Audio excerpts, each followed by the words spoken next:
Hi folks, Buckley here. We're going to work through a couple problems on centers of things. So let's start with this guy here, which is a centroid problem. Locate the location of the centroid of this Who's What's It, shown here. So what we're going to do is, with these types of problems, it's important first to kind of set the stage, right? So we have ourselves what's called a composite shape.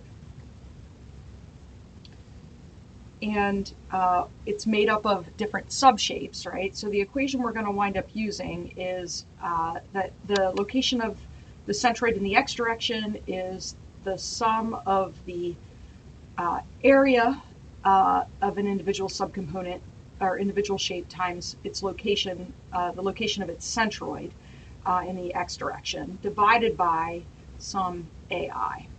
And same for y. Sum ai yi divided by ai. So the name of the game with these problems to begin is to really start with what are my subshapes, right? So given the diagram, I'm being asked to solve for x bar and y bar, the location of the centroid, and I'm going to resketch this object just to give myself some guidelines here. So I'm going to think of this first as a square that's 3 by 3, right, with a quarter of a circle chewed out of one side and a triangle chewed out of the other. And this is an interesting shape, right? So this shape, so my first area is going to be the area of the entire square. So that's a positive rectangular shape. Then I'll say my next shape is the triangle. So I'm going to shade that in a little darker. And that's a negative.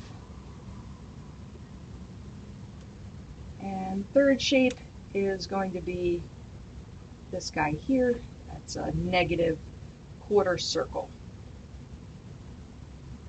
Okay, so now I'm going to set up my table. So 3 shapes, 1, 2, 3. I'm going to have area of each of those shapes, the x location of its centroid, the y location of its centroid, and then the product, ai x bar I, ai y bar I. Okay, and now it's just a matter of filling these in. So let's start with shape number 1. That is a positive square. 3 by 3 is 9 square inches. X location is 1.5 inches in. Y location is 1.5 inches in, which is going to give me 13.5 and 13.5 for the product. Now for, excuse me, now for the second area, that's going to be a negative. And it's a triangle, negative 1/2. Its base is going to be 1.5, and its height is also 1.5, which gives me negative 1.125. Its x bar location is going to be 1.5 plus, or actually let's do it this way. So we'll do 3, so that brings us out here, minus 1/3 times the height, and the height is 1.5. So 3 minus 1/3 times 1.5 is going to give me 2.5. And in y, I've got the same kind of situation. 3 minus 1/3 times this height is 1.5, also gives me 2.5. Okay. So that's going to give me negative 2.81 for 2.5 times negative 1.125. 2.5 times negative 1.125 is negative 2.81 there as well. All right, the third one. So the third one, the area, this is negative 1/4 pi r squared, 1.5 squared, equals negative 1.77. Okay, now for the x bar and y bar, I'm going to consult my table here. You can see that right here, quarter circle area, that the x bar and y bar location coming off of the xy axes are going to be 4r over 3 pi, 4r over 3 pi. Okay, so both 4r over 3 pi. That's going to come up here, 4r over 3 pi, and up 4r over 3 pi. So 4r is 1.5 divided by 3 pi. That's going to give me 0.64. And over here, I've got 4r over 3 pi here for this height. 4 times 1.5 divided by 3 pi is also equal to 0.64.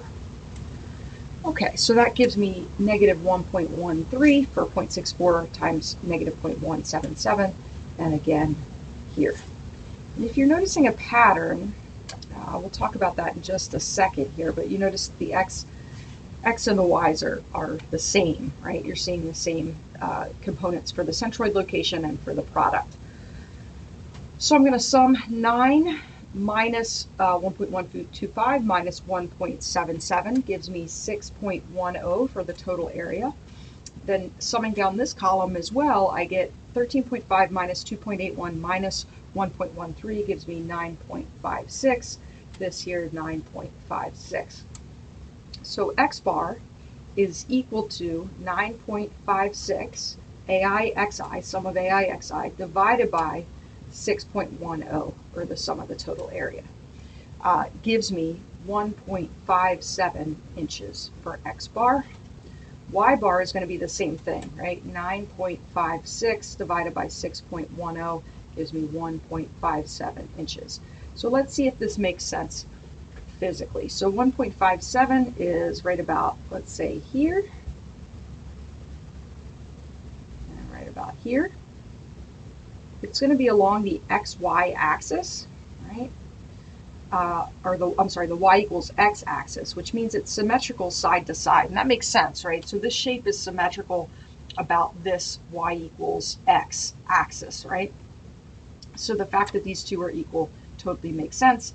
And 1.57 also makes sense, right, as that location, because it's kind of in the middle of this remaining geometry.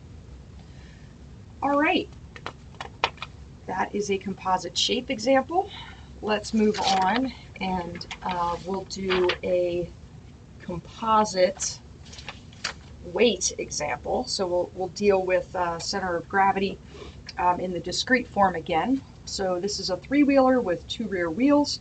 Okay, so we have 2x back here. Determine the center of gravity in the xy plane, which is the plane that's shown, and the normal loads on each wheel. So that would be here, and then 2 normal loads here, normal A, and then 2 normal B back here. Okay, assume no rider. So given the diagram, which conveniently also includes weight measurements for each of those components here, the rear wheels, the mechanical components, the frame, and the front wheel. There's 2 rear wheels, no rider, and we're being asked for the center of gravity location and the normals, the reactions at the wheels, right? So the formula that we're going to use, okay, setting the stage up to begin with here, is sum of the weights times the center location divided by sum of the weights. Same for y. And remember from class, I will not be giving you these expressions. I expect you to be able to recall those from memory or to derive them, right? They're all very similar. So similar pattern to what we saw on the centroid. In this instance, we're just dealing with the weights, right? Because we've been given the center of gravity location of each subcomponent. All right, I'm going to set up my table. I have 4 components, 1, 2, 3, 4, as shown. There's my weight, x bar, y bar, product, and product.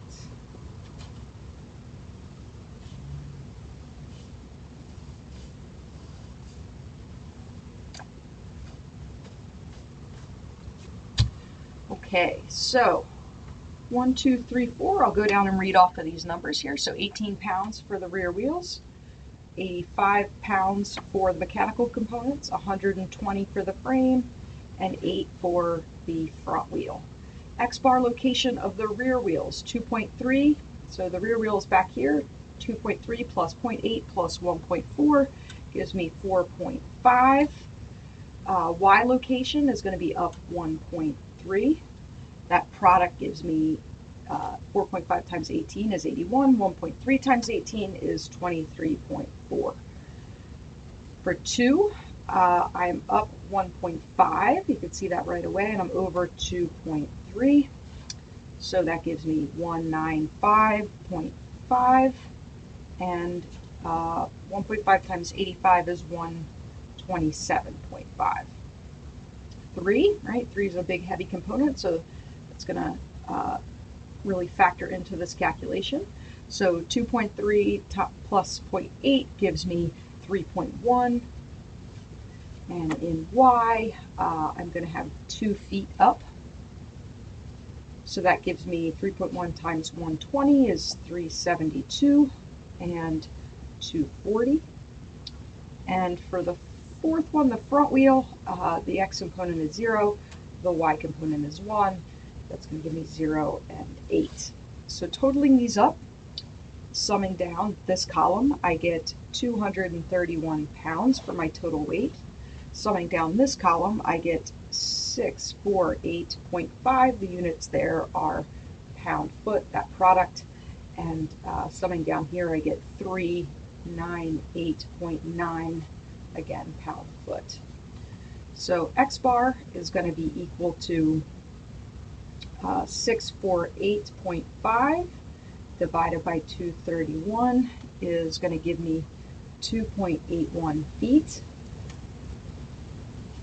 And Y bar is going to be equal to 389.9 divided by 231 is going to give me 1.73 feet. Okay, so I solved for my Centroid. Now I'm going to look at the whole system together and see if I can't solve for those normal loads. So if I look at the whole system together, I'm just going to draw this like as a blob here, right? What I've got is a normal at that front wheel, and don't forget I've got 2 rear wheels, so that's going to be 2 NB. And then I've got this guy, my weight, which is 231 pounds, sitting at a location X bar, Y bar. So to solve this, right, for the 2 normals, I'm just going to begin with sum of the moments. About A is equal to 0 is equal to negative 231 times X bar. X bar I knew to be 2.81 plus 2 NB, oops, 2 times that normal times, and that total distance is going to be, again, 2.3, 0.8, 1.4 is going to be 4.5.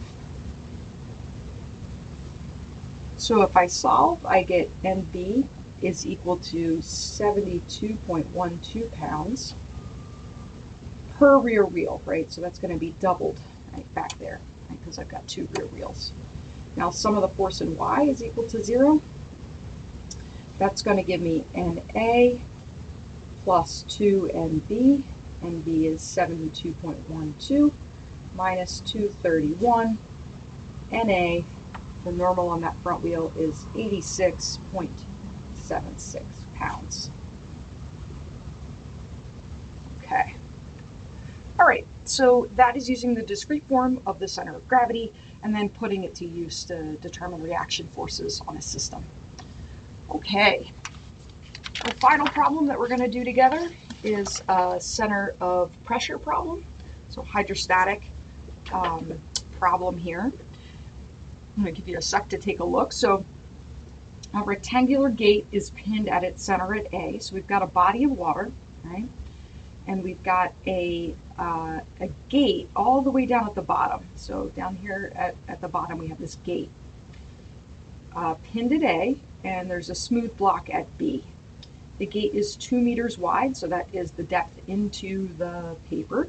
And its weight is insignificant, so we're not going to use the weight of the gate here. We're going to determine the reactions at A and at B. Okay, so given the diagram,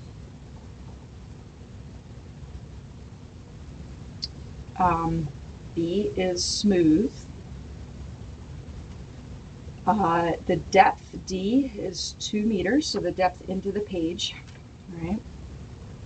And specific gravity of water is 9.807 kilonewtons per cubic meter. What we're being asked for are AX and AY, right? A is a pin, so it'll have an X and Y reaction. And B is just going to be in the X direction. So if I draw an XY on here, I'm just going to get a BX. Okay, let me draw the entire situation on this bottom gate. So I'll start with a free body diagram here. So I've got this gate. It's pinned at A. So I have an AX and an AY. And there's my BX. And this is experiencing hydrostatic fluid pressure, hydrostatic pressure from that water. And it's important to note that even at the top here, so a lot of times we've been dealing with situations where basically the gate or the dam, the water line is way up at the top, right? So that would have a pressure distribution that would look something like this, right? It starts at 0. This, because it's already down at a depth, is going to have a pressure, have a non-zero pressure at the top. So it's more of a trapezoidal pressure distribution. That pressure distribution, which we can write as Fz, is equal to gamma of the water times Z, the depth, times D, which is the depth into the page, right, which we know to be 2 meters.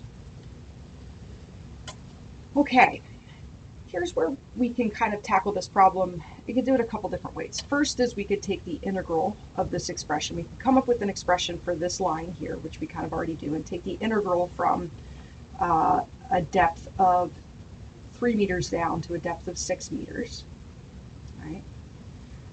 Or we could, what I like to do here is dissect this into 2 parts. We basically have, if we were to write this shape, so if I have a pressure distribution that looks like this,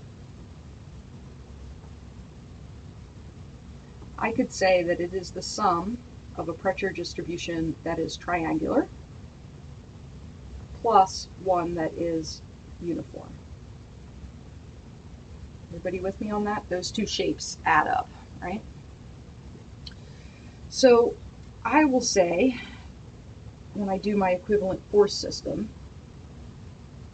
that I've got one pressure, which I'll call Fp, which is uniform, Fp. And I've got one pressure, Fq, that is due to this ramp load. So this would be my Fp, and this would be my Fq. And I'm going to, so my equivalent force system here is actually going to have two forces, right?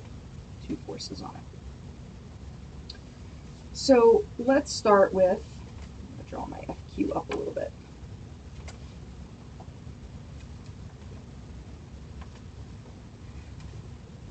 This is point A, again, AX, AY, and down here is BX.